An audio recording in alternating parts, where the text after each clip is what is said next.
Je crois les anciens au niveau de l'UCN qui avaient bataillé comme M. Ibrahim Haddan, C. Hamid, Sebnis et nos amis tunisiens et algériens pour que ce centre ait. Il y en a qui sont déjà de l'autre côté, hein, que Dieu ait leurs âmes. C'est Abrougui, Allah rahmou, que Dieu ait son âme. Ils nous ont fait quelque chose, ils nous ont fait ce centre. Hein? Aussi Batanoun, Allah rahmou. Merci de m'avoir rappelé ces deux grands noms. Ça nous a fait que nous disposons maintenant de ce centre. Hein? Et ce centre, c'est une grosse opportunité dont nous devons profiter. Et mon ami Antonio nous disait souvent que le centre, c'est vous. Et c'est vrai, le centre, c'est nous. Nous devons gérer le centre. Tout à l'heure, je suis allé demander à Maher si je pouvais travailler dans le bureau du centre. Il m'a dit, mais c'est votre bureau.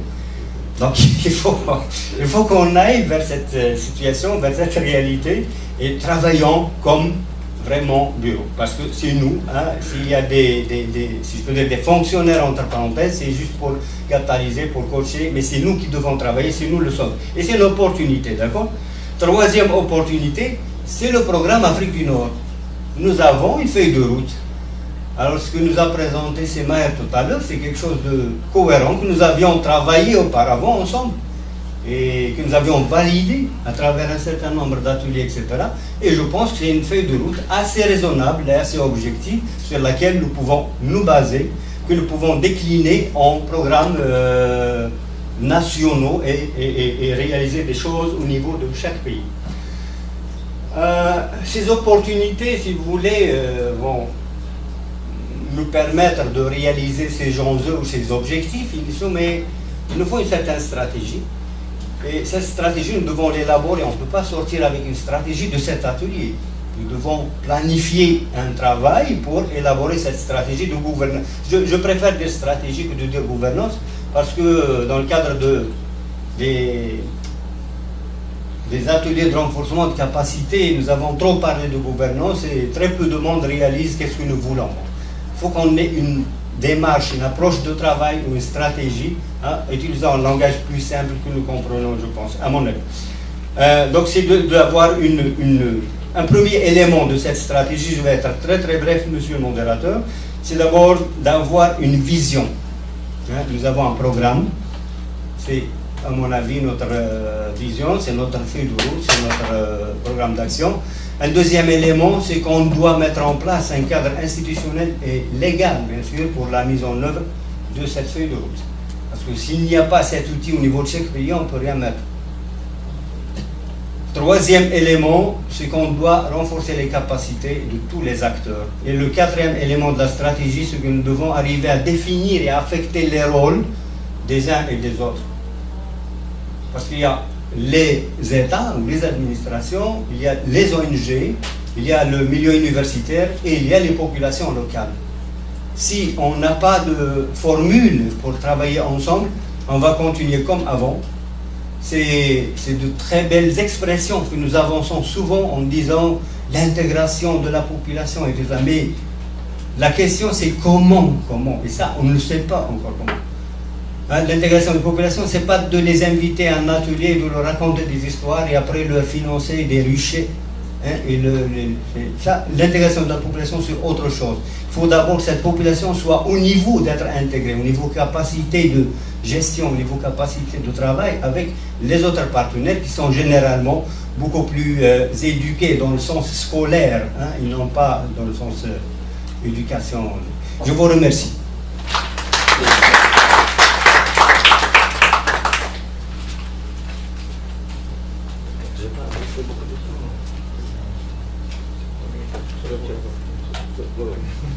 Okay, merci Monsieur Redi et merci à tous les 4 conférenciers pour faire la présentation à point et aussi à 1 minute parce que c'est difficile des fois de faire des présentations dans une 10 minutes.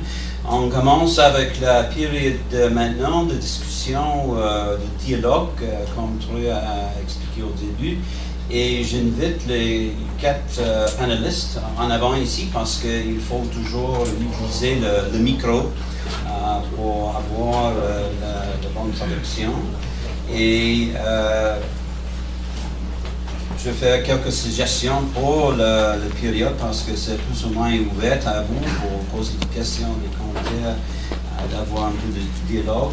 C'est préférable au début de poser des questions pour la clarification et c'est peut-être à un des conférenciers ou une question générale à tous. Deuxièmement, si vous avez un commentaire à faire, s'il vous plaît, d'être un peu restreint sur la discussion. On n'a pas besoin de toute l'histoire de problématique. Et aussi, c'est plus facile pour les conférenciers de répondre à un commentaire si c'est court comme ça. Et troisièmement, s'il vous plaît, vous introduire. Et aussi, si vous posez la question dans une autre langue que le français, nous avertir parce que pour que tout le monde peut changer le canal facilement, comme ça. Donc, le plancher est ouvert. On prend le micro. Allez-y, un micro en ligne. Le micro dans le corridor.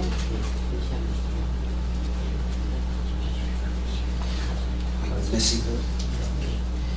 Et aussi, n'oublie pas nos 4 points pour encadrer la discussion.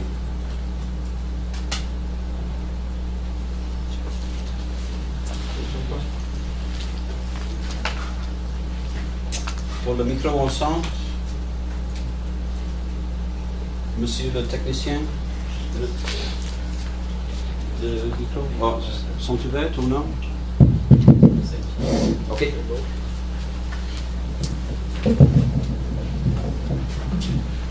Merci, Monsieur le Président. Je m'excuse parce que je dois partir à une autre réunion qui commence à 16h. C'est pour ça que je voulais dire mes propositions. Moi, j'ai deux remarques sur la proposition. C'est que dans cette liste-là, je demande aussi que le secteur privé soit incorporé dans le 4. Parce qu'il y a les ONG, le gouvernement, l'université, mais le secteur privé est très important. Et je demande aussi à Malaga de trouver l'occasion de créer un comité régional qui sera son partenaire dialogue pour discuter pour le nom de la région. Nous avons 5 pays, nous avons à peu près 18 membres, et si vous discutez avec chacun et tout, c'est infernal. Le deuxième point que je veux poser, sur la liste rouge, il y a aussi les espèces, mais il y a aussi les écosystèmes. Ils avaient proposé que les oasis, nous, dans toute l'Afrique du Nord, les oasis doivent être considérés comme un écosystème fragile en liste rouge qu'il faut préserver. Et merci. Merci. Est-ce que vous voulez une réponse des panélistes? Je peux répondre. Est-ce que vous avez quelque chose à répondre? Des propositions. Ok, parfait. Merci. Prochainement, au micro. Vous pouvez laisser plusieurs questions, je réponds. Oui, allez à micro. Une ou deux questions, ça va comme ça. Oui, allez-y. I'm going to make my intervention in English. Thank you. Okay. Thank you very much for the presenters and also for the introduction about the program in the Mediterranean. I think what I'm going to say here is maybe a follow-up on what Rahim just said. And it's also building on what I heard from all the panelists. It's very clear that we have in mind, and I think we all agree here, at least those who have experience in the Mediterranean, that the challenges and opportunities are very clear to all actors here. And also we know about the opportunities that exist in the Mediterranean. So when you see the challenges and you see the opportunities, you only need to have the actors, those who are going to take and build on the existing opportunities and the partnerships that will be developed. At the same time, go ahead and deal with these challenges. What I noticed in or I felt like it is not there, and I think we need to have it in mind at least for the future, because it seems like in the Mediterranean, we have the knowledge, but we don't know how to go from this knowledge. I think we have to see a timetable in which responsibilities of the different actors and different partners are very clearly defined with timetable. In this timetable, we can understand exactly what are the targets and when we have to achieve this target. The idea that came from Ibrahim now, it's not a new idea of having a committee, at least the one that we are talking about from North Africa. We discussed it in Rabat last year, and we discussed it here in several small and short meetings among the members of North Africa, of the IUCN. I think here, what I heard, it was the steering committee. And I saw in the presentation, while I did not hear it from the presentation, I saw that it has the council members, the secretariat, and also some members from that's what I saw in the slide. Maybe I was wrong, but this is exactly what Ibrahim is also saying. We want to establish at least a representation from each country in this steering committee to be able to have this dialogue between the secretariat in Malaga and also the partners or the members in North Africa. I don't want to take much time, but as I said again, the opportunity is there to go ahead and deal with the very clear program, and I really appreciate the role that was played by Malaga in this regard. But what I need to see really is something very concrete, one page in which everyone knows what's going to happen, by who, when, and if we are not doing this, at least we know who did not do what. Thank you very much. Thank you, merci. Any response de réponse de... Non? Peut-être après les interventions, Utilisez... Après, faire peut-être des questions avant? Ok. On garde les réponses. Ok. Monsieur. Oui.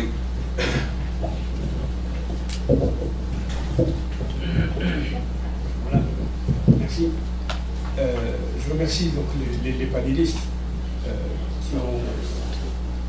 qui ont eu l'amabilité de traduire, si je puis dire, quelle que soit leur nationalité, l'état d'esprit, les difficultés de tout le monde, puisqu'on a un peu galéré avant d'en arriver là.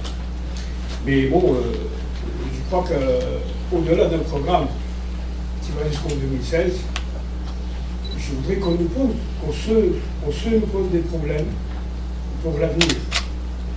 Beaucoup de choses se disent, nous savons qu'il y a une crise, nous savons qu'il y a une coupe budgétaire, quid du programme de 13-16, quelles sont les actualisations prévues, est-ce que le centre de Malaga ne dispose pas de vulnérabilité? Est-ce qu'il est, dans quel niveau il est susceptible de disparaître? On va revenir au seuil zéro, quelles sont les futures projections? Je ne crois pas que ça nous fasse... On aurait voulu que ça vienne de vous, monsieur. Que c'est cette discussion, parce que là, donc, disons que c'est une démarche un peu statique. Il y a un programme, comment on se fait, oui, donc nous avons bien évolué, et ça doit faire évoluer les modèles de gouvernance.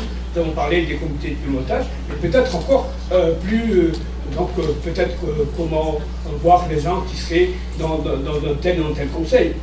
Je crois que je pose la question, à travers les panélistes, vous-même, pour nous éclairer. Il y aura, donc nous avons aujourd'hui des candidats présidents. Donc nous pouvons peut-être leur poser un certain nombre de questions de venir. Il est clair que demain, au lieu de se poser cette question, il aurait été préférable de dire que nous devons avoir, le centre doit avoir lui-même son modèle de performance à travers un indice d'évolution de la conservation de la nature, puisque toutes les notions tournent autour de là.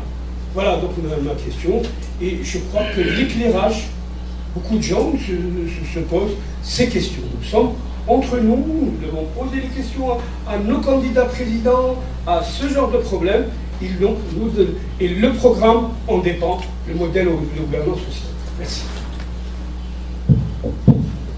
Okay.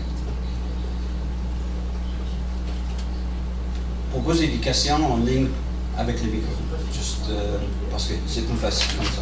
Hello, my name is Epaminondas Severgiadis. I will speak profoundly in English. I come from Greece, and my comment, not question, has to do with a problem already addressed by the speaker from Tunisia. It has to do with forest fires. It's a problem that Greece, Spain, I hear Tunisia as well have experienced it during the summer seasons, and what I want to do is offer some solutions. I'm a project manager from a LIFE project that deals exactly with the forestation of barren Mediterranean forests. I've already distributed some USB sticks that have the basic information of our project, and I sincerely hope that those informations will be shared within your network. Thank you very much. On place son micro. Ici.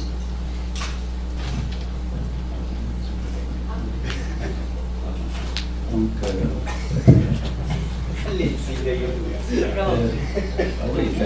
bon, je profite pour justement passer deux mots, c'est-à-dire je fais une petite synthèse sur ce que j'ai entendu. Donc, on communique jusqu'à présent pour communiquer, avec tout ce que porte le mot communication dans son sens large. Maintenant, il est temps de communiquer pour agir. D'accord. Bon, mon ONG s'appelle Agir, mais c'est pas justement juste agir, mais c'est comment agir pour mieux gérer les ressources de manière intégrée, qui est l'association de gestion intégrée des ressources. Donc, ça veut dire, notre nom, c'est notre vision. On a profité de certains exemples. Je crois que la Méditerranée a profité de certains outils, tels la GISC, qui a été passé